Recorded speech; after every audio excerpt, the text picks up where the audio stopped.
Greetings, everyone! And I know I'm very late in doing this video response, but this is a response to both Geekvolution and Pop Culture Diva 42's videos on defending comic books. Now, many people have speculated for years that comic books are a children's genre, which, that's BS. It's absolutely BS, at least in the respect that comic books, especially over the years, have evolved from being a genre that was, for kids telling, whether it be, love stories for the female teeny boppers, or, horror stories for the boys, or even, some of the girls that didn't mind scary stuff. Overall, comic books are a genre that really, they're really not given the proper respect that it rightfully deserves. And the thing about comic books is that comic books are, to me, in my personal opinion, they're not only a piece of literature, but they're a great alternate to actual literature and fiction. Which I'm sure most of you who actually read, these, text-worded novels will have an issue with that. But sometimes, reading worded novels kind of hurts your eyes after a while. And you want something visual. You want to see something that would pop out of your imagination or something cool. If you're reading, say, for example, like, an old science fiction book and you hear, like, the text reading of the aliens, yeah, you can use your imagination, but seeing the aliens, it's either a lot more frightening or it's, like, okay.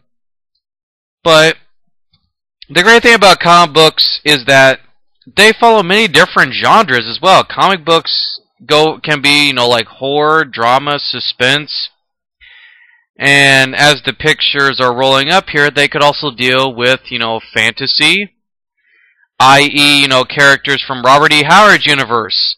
Characters like Conan and Cole and Solomon Kane. Characters like Red Sonja. Characters that are actually based in a fantasy realm. A lot of other ones could be, from the DC universe. It could be Travis Morgan, the Warlord, or, the last boy on Earth, Commandy, created by, the King of Comics, Jack Kirby. Or even, and I'll pull one out of, Marvel Comics universe, Killraven from the supposed sequel to War of the Worlds. And what's also great about comics is that they can also dive into science fiction. I.e., one of my favorite DC characters, Adam Strange. Or you could even classify the Green Lantern comics as being part of the sci-fi genre. You could also classify the Legion of Superheroes, since it's in a futuristic future. You could kind of also say that, Terry McGinnis from, the Batman Beyond universe is also technically kind of sci-fi, because it's also futuristic. And we'll go to the Marvel Universe. The Marvel Universe even has characters like that. You got the Silver Surfer. You got Richard Rider, also known as Nova. You got the Shi'ar, from the X-Men universe. You got the Guardians of the Galaxy. There's basically an abundance of sci-fi and fantasy material. But comic books have also, but the great thing about comics is that they're also adaptable to the fact that they even do, political satire or just, slapstick type stuff. One example, and I'm not talking about the movie, but rather the comic book version of Howard the Duck. And Howard the Duck, when he was created originally in the comics, he was a political satire character. He made fun of politics, he made fun of pop culture. He made fun of just about everything, and occasionally he would break the fourth wall. He would always make very politically incorrect statements. And eventually, at one point in the comics, he was elected president. So you get basically kind of like these slapstick, very goofy, very satire-y, type of comics that either have dark overtones that are like, darkly comedic, or you got lighthearted ones that are just very silly and over the top. Ambush Bug from the DC Universe is a great example of a slapstick and, very lighthearted and very goofy kind of character. And of course, from the Marvel Universe, our favorite Merc with the Mouth. he's a little bit more of like a dark comedy anti-hero-ish type character. But nevertheless, good old Wade Wilson was created to make fun of characters like, Deathstroke the Terminator in DC Universe. Making fun of, the dark, serious, anti-heroes. And he always does really silly, goofy, over-the-top stuff. I mean, he's, whether it's, throwing domino in like, a fully syruped, 1,000 pancaked, swimming pool. Or him making an entire, Lazy Boy recliner out of C4. These are very goofy, very silly things that you see in comics, and you kind of laugh at. But the thing about comics is that mainly people say that it's only for kids. I'm about to show you two very prominent characters, that actually break that stigma, because comics can be very dark and gritty, mature rated. And two of those characters, one is John Constantine, the Hellblazer. And another is Frank Castle, also known as the Punisher in the Marvel Universe. And what is Frank's deal? Well, Frank is a former Vietnam vet who, after having his family be killed by the mob, decided to absolutely snap and kill, and decided to go on a one-man vigilante spree of basically wiping out every criminal that ever existed. Whether it be supervillains, superheroes that get in his way, that do the wrong thing, like, Deadpool or somebody. It's just, he's a very dark character, and he kills them in very horrible and gruesome ways. And it's not just characters like the Punisher or, John Constantine that are dark, but there have been dark storylines in comics even.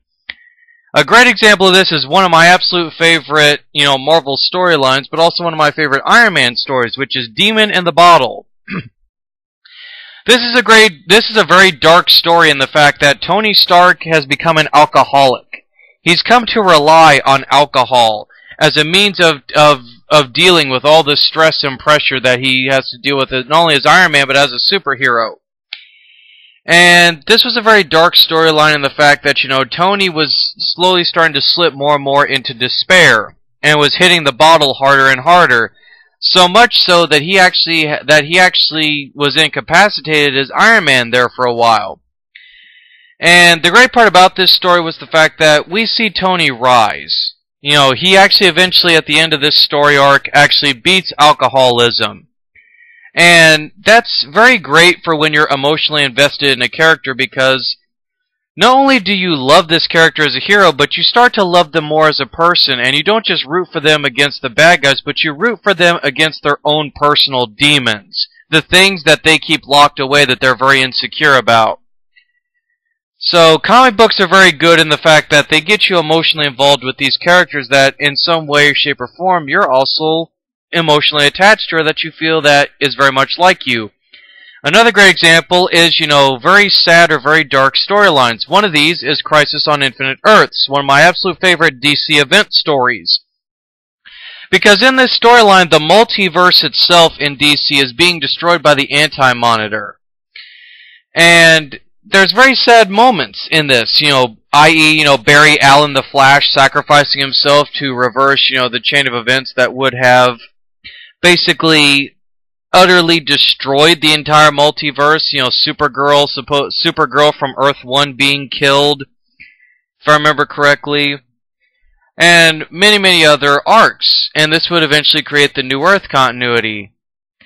And potentially, the New Gods and the Forever People were supposedly wiped out. Okay, I will admit, that part is absolutely BS, but I'm just saying, it was a very dark and very sad storyline, and also there were other stuff like, Brightest Day and Blackest Night.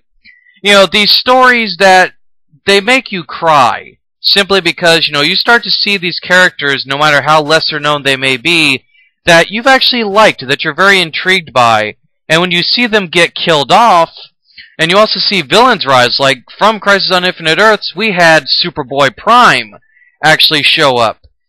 And so, or even in the case of Spider-Man One More Day or One Moment in Time, as much as I hated storyline as that is, it introduced, Mr. Negative as a villain and made Eddie Brock into Anti-Venom.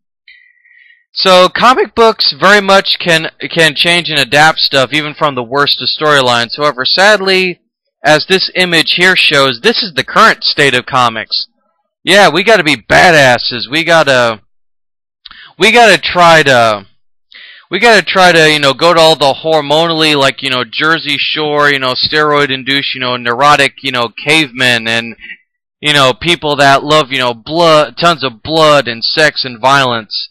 Now, if this was like an Elseworld, or like, alternate, continuity, I wouldn't mind this so much, but the fact that they're putting this in the main continuity of not only DC, but like Marvel and many other comics that are trying to do this is very shameful. It's a crime against humanity, I feel, that comic books are now going towards this stage, this evolutionary step where we're reverting back to barbarism in order to tell a story or to create shock value.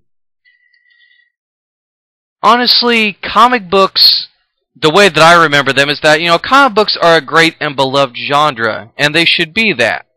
They should tell us stories. They should have, stories that make us laugh, stories that make us cry. Gives us, concepts that challenge us intellectually or make us, rethink certain taboos and aspects of our society. They should actually, poke fun and even make satire jokes about certain things, from like, high school, from like, crushing on the head cheerleader to high school to like dealing with the overzealous, stick up his butt, boss that we all hate at work. That's what comic books in a sense do. Comic books open our mind to other realms, but they also show us things that we laugh at every day. And so when I talk about comic books and I defend them, I don't just defend them because, they're fantasy. I defend them because they're a part of my childhood, but they're also part of pretty much all of our childhoods. They're part of society and pop culture. And I feel that people really need to quit downing comic books so much, especially the people that say these things but then go and watch a superhero movie. But I'll just leave it at that, guys. Don't forget to rate, comment, and subscribe, and have a good time.